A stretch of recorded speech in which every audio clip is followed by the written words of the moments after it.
everybody. Welcome back again to a little Austin Weekend Sports. We are talking NFL football. It is week 12 is done. On to week 13. On to week 13. Roger Goodell approved. Roger Goodell's a moron. Roger doesn't. Like we were talking, he's the only person who could get on the bus in a sunny day, wide open, perfect weather, big wide road, and put that puppy in the ditch. And you're like, man, what are you doing there? You're driving in the ditch. Get out of the ditch, Roger. I mean, he's going to run it. If it's the last thing he does, he's going to run NFL football. But hey, it's still good right now, so let's keep on talking. Let's go ahead and cover the games for week 12 before we jump into 13. The Texans beat the inconsistent Bills. We said the last couple of years the Bills need to win, or they were going to be past their prime, and I think they're past their prime. And also, the quarterback for Buffalo was recently married, and I don't know if he's as focused on football as he used to be. So you never know, really. You never know. He could get focused more often, but the Texans are back to over 500, 6-5, quietly. Yeah, and the Buffalo is scraping to keep a playoff spot now because of Jacksonville and others. Yeah, so it's really and the Patriots are running away with it. It's really sad. I'm not a Buffalo fan, but I am a Buffalo fan a little bit. You know, I root for them because they've never won one, and they've got some great talent now. But I think they need to revamp. Either their coaching staff or their talent. Maybe some new coordinators, maybe some talent. Otherwise, they're in trouble. The Patriots are running away with the AFC East. They're 10-2 right now. Time warp, dude. It's 2005 again. The surprise of the week. The Cowboys squeaking by the hair of their chinny chin chin. They were down the Eagles. They were down 21-0, and for some reason the Eagles quit. One stupid fumble after another stupid fumble. Turnover, fumble, goop, this, that, and the other. And the Dallas Cowboys squeak it out. I will give it to the Cowboys. They didn't quit. They didn't quit. Kept on pushing, kept on. Again, I'm a Cowboy fan. I love the Cowboys. They're my favorite team. Jerry Jones is on that same bus with Roger Goodell, taken into the ditch.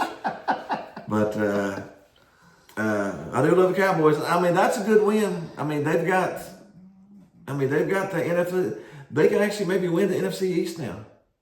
As crazy as that sounds, at 500, they can be 8-1. I don't know about that. I don't know either. The Colts and the Chiefs. Man. Do you want me to sum up this game in an entirety in like some sort of paragraph? Go ahead there. There once was a coordinator named Matthew Nagy who took over the Chiefs. Terrible. He had a poetry on offense beyond our wildest dreams.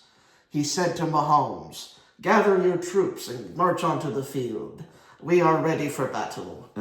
And they scored 9 points in the first half. They scored 9. It was the fourth quarter until they scored anything else, wasn't it?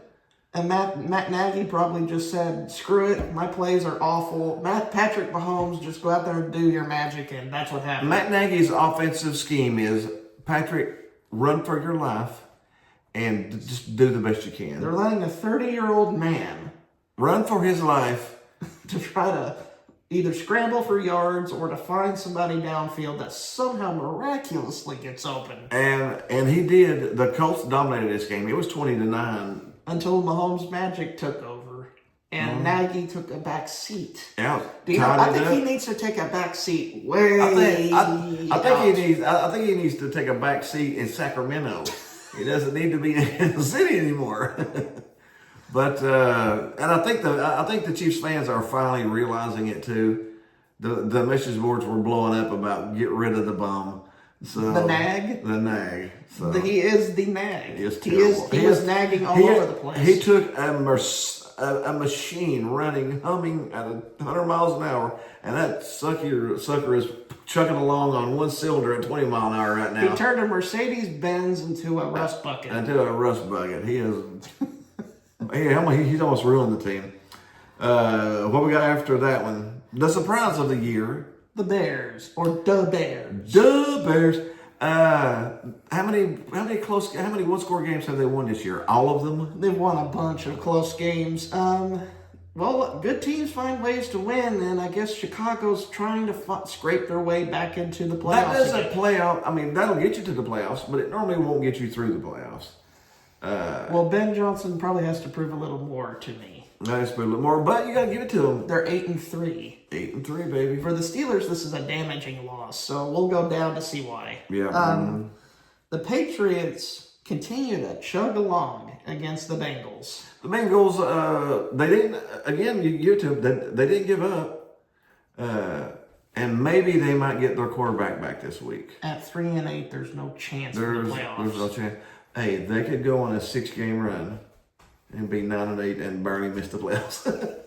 But at least they didn't give up. But the Patriots keep on being the Patriots. 10-2. Vrabel and McDaniels and Drake May and company are humming along. Humming right along, baby.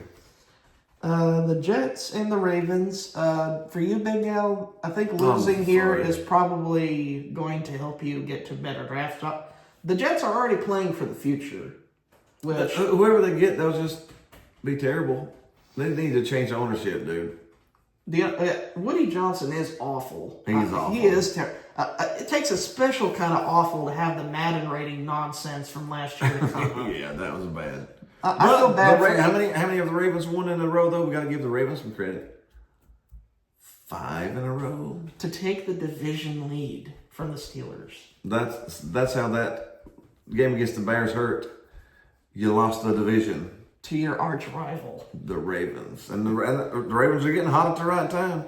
Speaking of playing good at the right time, Seattle pretty much chugged along the woeful Titans. The Titans fought. You'll give them a little bit for fighting, but Seattle really had this game they dominated it. They just dominated it for the most part. Jackson Smith and the Jigba decided to set a Seattle record. Yeah, he has the most catching yards, even more than Steve Largent, even more than DK Metcalf, even more than Tyler Lockett. Yep, which is surprising, to be honest. I mean, that's a lot of yards. That's a lot of names. He's trending to a 2,000-yard receiving which season. Is nuts. That is nuts. Just another one of those Ohio State Ryan Day wide receiver trees. Mm-hmm. And it looks like it may be and Seattle looks like a playoff team. Seattle looks like a playoff. A Seattle Rams NFC Championship. Well, we'll have to see about that because the Packers made their statement against the Vikings. The Vikings suck. I mean, the Packers can make a statement, but it don't mean a lot. The Vikings are bad. Oh, J.J. McCarthy looks absolutely in over his head right now. He looks like a deer in headlights. Yeah, I mean, he's a rookie. You gotta. I mean, he is what he is. Kevin O'Connell's not helping him with these play calls. No. Something's telling me they should have kept who? Sam Darnold. He's rocking it with Seattle right now. He's rocking it with Seattle. Yeah. Speaking of rocking it, the Lions rocked the Giants again. So badly that the Giants were so ashamed of their defense that they fired their defensive coordinator immediately after the game. Yeah. The Lions, honestly, they could have lost that game. The Giants were fighting pretty good, but Jameis Winston, miraculous. The turnover kitchen meister. In the end zone, baby. Catches a 33-yard run after catch play. Yeah. But still, Jahmyr Gibbs put on his Superman cape. Yeah. Carried the Lions literally to victory. Yeah. Mm-hmm. That guy doesn't get enough credit. No, he doesn't, no. The Lions are still in great position at 7-4, but as long as they keep winning, everything's fine. Yeah. The Jaguars continue to squeak by games against the Cardinals. I don't know if Cardinals are terrible. Again, I'm not going to give them a huge amount of credit because the Cardinals are really bad. And the Jacksonville, even though Trevor Lawrence has had a pretty dismal year. Overall, as a team, they're a good surprise this year, though. I mean, that's a good surprise from where they were at last year, to be honest. Liam Cohen's done a good job there. He has done a Outside from that disaster against Houston, everything's been fine. Yeah. Mm-hmm. Well, Shedeur Sanders had a good time with the Browns against the Raiders. He actually didn't look too bad. He came in and made some good throws. And the rest is dead. That one bomb he got. That one made everybody's jaws drop in the stadium. Mm-hmm. And then our boy.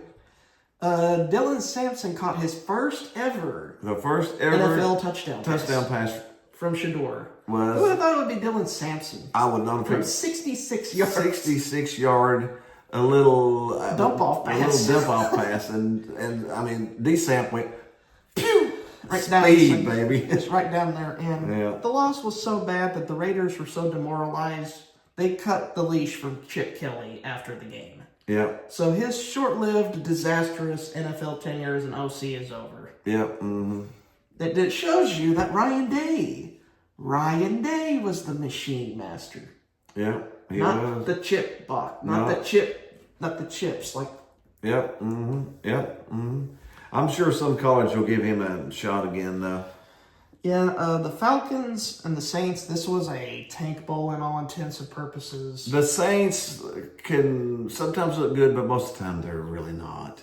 It's a far cry from where they once were. It is, yeah. The Falcons... They can be good or they can be bad, too. Just depends on who shows up that day. And their fans are frustrated if you get on their podium, if you get on their X accounts. Yeah, they are, yeah.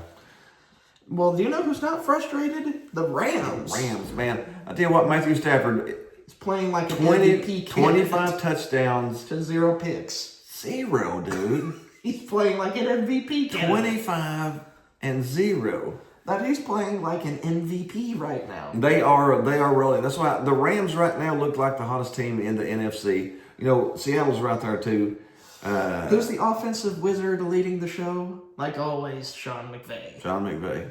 And he can do the mostest with the leastest. He has tools and Devontae Adams on one side and Devontae Adams was spectacular. And that was Sean's move. He added Devontae to pair with Nakua. Takes all the pressure off of Puka. And Matthew has 2 elite receivers to throw the ball to. And who leads the NFL in touchdown catches this year? Puka.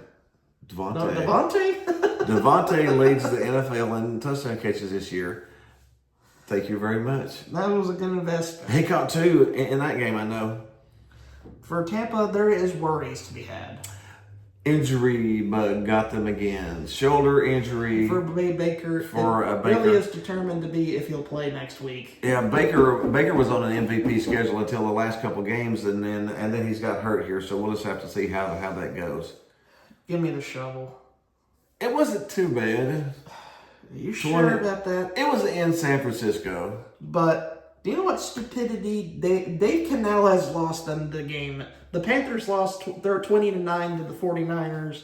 And I know who lost them the game. Dave Cannell's stupid game plan lost the game. Yeah. You see that stupid play at the 1 yard line? Yes. That bonehead nonsense. Why would you throw? You've got one of the best running backs in the country, and you're first and goal at the 2, you force the ball into double coverage. It was a rollout, a play action rollout on one. What happened to running the ball at the goal line? It's not rocket science. You first and goal. You got 3 plays to get 2 yards. I mean, it's not. I don't know, man. Something's wrong with me, or I don't understand what the thought of. You should ask Dave Canales that question. I don't know. Or they got 3 picks off Purdy and couldn't get a touchdown off of any of them. Why? What was the game plan going in? Throwing it to the 49ers defenders? I don't know. If you had that as the game plan, that was good. You succeeded. Yeah. If kicking field goals was your goal. And not getting in the end zone. That was good, yeah. Thank you, David Tepper. Still is one of the worst owners in the NFL. He refuses to not meddle. He can't stop meddling in this team. All right, let's jump on into week 13 here. What do we got coming up? All right, we got Thanksgiving football. Happy Thanksgiving to all. Happy Thanksgiving, everybody. God bless. Turkey Day coming up. We got 3 games to look at. And let's start with the most intriguing Thanksgiving game of them all. The Nag against Jerry Jones. Who's gonna screw this up? Somebody's gonna screw it up. Either Nagy's gonna call a horrible game, and Mahomes is gonna bail them out, or the Cowboys are gonna shoot themselves in the foot. This is gonna. I have a feeling Mahomes is gonna drag this team to a victory. He just probably because will. of their talent, because he is talented. I think so too. What's the line? Kansas City favored by what? 3.5. 3.5. I would take Kansas City and minus 3.5 on that. To be honest, But be prepared. The Cowboys look good against bad teams. It was a spark last week against Philly. I don't think that's Philly gave them the game. Philly gave them the game with turnovers. I think the Chiefs win this pretty handily. And another classic, the Packers and the Lions. That's a classic game there too. I would probably take the Packers on this one. Detroit's probably favored in it. Detroit's favored by 2.5. I wouldn't be surprised if the Lions won this game either. Yeah, no, I said it'll be a close game. I'll give it my side. I'll pick Detroit. You can pick Green Bay. I think Green Bay squeaks it out. Yeah. So first split pick. Our split pick. Yeah. Dude, I'm not going to be split on this one. The Ravens and the Bengals. Note that is Baltimore by probably 10. While we're eating our leftovers, you can watch the Bengals completely deteriorate. Yeah, they got the late game. Hey, we got some Friday football this week too. Yeah, and Bears, it's a good game. The Bears and the Eagles. Bears. Unless you have Prime Video, you won't be able to watch it. Yeah. Thank you, Roger. Get us some. Go out and get Prime for the weekend. For just one game. For one game, and then you can turn it back off again. But the Bears-Eagles is probably worth it. That should be a really good game. Philly's favored by exactly a touchdown. I don't know. Philly's been... Well, A.J. Brown's been angry with them, but they've been up and down offensively. Their defense is good. But... I think Philly should win the game, but I think 7 points might be too much. Because Chicago loves playing in one-score games. They love playing those one-score games, and it'll be probably 6 points or less, 6-5 fourth. So I would probably take the Bears -7 on that, but the Eagles with a win. The Rams against the Panthers. I'm sorry. Give me my shovel. The Rams are going to kill us. The Rams are playing our hitting on every cylinder right now. The Rams are going to kill us. Give me 13+ on that game. And that's probably so, yeah. Mm-hmm. All right, let's move on. 49ers, Browns. Give me 15+ on this one for San Francisco. San Francisco pull people out of the stands and beat you by 10. Kyle Shanahan. This is his best coaching job ever. It's coach of the year, probably. Probably so. This team is injury riddled to the bone. Mm-hmm. And I mean, the bone marrow's even injured. And they're 8-4. I don't know how. Kyle Shanahan, he's a wizard. He's an offensive guru. He is, yeah. He took a quarterback, Brock Purdy, that threw 3 interceptions last week and won a game by 11. Still won by 11. Yeah. He can do that. He can do it. All right. No disrespect to Cleveland, but this might be better for draft. Yeah. Positioning. Yeah. The Jaguars playing against the Titans. This is a good right game for I don't even care what the line is. Jacksonville's going to win it by whatever they want to. Yeah, because the Titans stink. The Titans are terrible. It doesn't matter. They stink. I mean, their ownership stinks. Andy Struck needs to sell the team to someone who doesn't run off Mike Vrabel because she's got beef with him. Yeah. What a clown. That's it, yeah.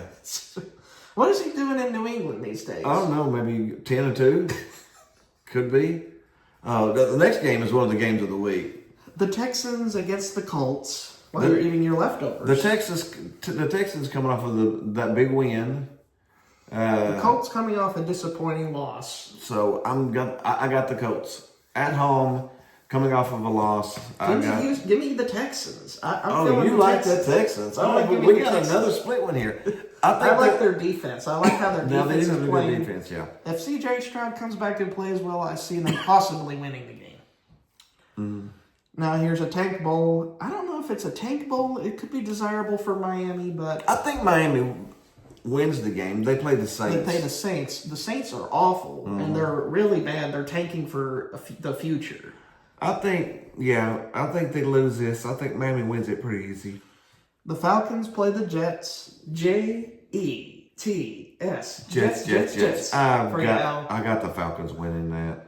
They're up and down, but they're a better team. All right, we got the awful Cardinals against the injury-riddled Buccaneers. I would still take Tampa Bay just because of talent. And their situation in Arizona is at dire straits. It's dire straits, it is. Yeah. The Vikings against the Seahawks. It's dire for Minnesota. It's great for Seattle. The Seattle can win that by whatever they want to, too. I think that's a 15 point. It's a 12, 13, 14, 15 point That game. depends on if J.J. McCarthy cannot get Justin Jefferson the ball, it'll be by more points. It could be more than that, yeah.